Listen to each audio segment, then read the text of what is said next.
સુરતના અડાજણ વિસ્તારમાં અસામાજિક તત્વોએ મચાવેલો આતંકનો વિડીયો સામે આવ્યો છે, જેમાં પાનની દુકાન ચલાવનારે સામાનના પૈસા માંગતા અસામાજિક લુખ્ખા તત્વોએ તેના પર હુમલો કરી ઢોરમાર માર્યો હોવાનો વિડીયોમાં ઉલ્લેખ કરાયો હતો.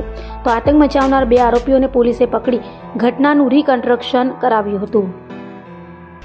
સુરતના અડાજણ પોલીસ મથક વિસ્તારના નામે એક વિડીયો વાયરલ થયો છે. અડાજણ પોલીસ મથકની હદમાં પાલનપુર જકાત નાકા નજીક સંત તુકારામ પાસે SBI બેંક પાસે પાનની દુકાન ચલાવનાર યુવાને ત્યાં ગ્રાહક તરીકે આવેલા અસામાજિક તત્વોએ સામાનની ખરીદી કરી હતી. જો કે તે સામાનના રૂપિયાની માંગણી કરતા 4 થી 5 જેટલા અસામાજિક લુખ્ખા તત્વો ઉશ્કેરાયા હતા અને દુકાનદાર પર હુમલો કરી તેને ઢોરમાર માર્યો હતો.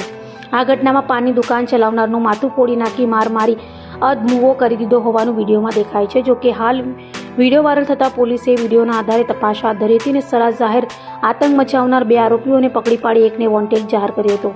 તો આરોપીને પકડી પોલીસે ઘટનાનું રિકન્સ્ટ્રક્શન પણ કર્યું હતું.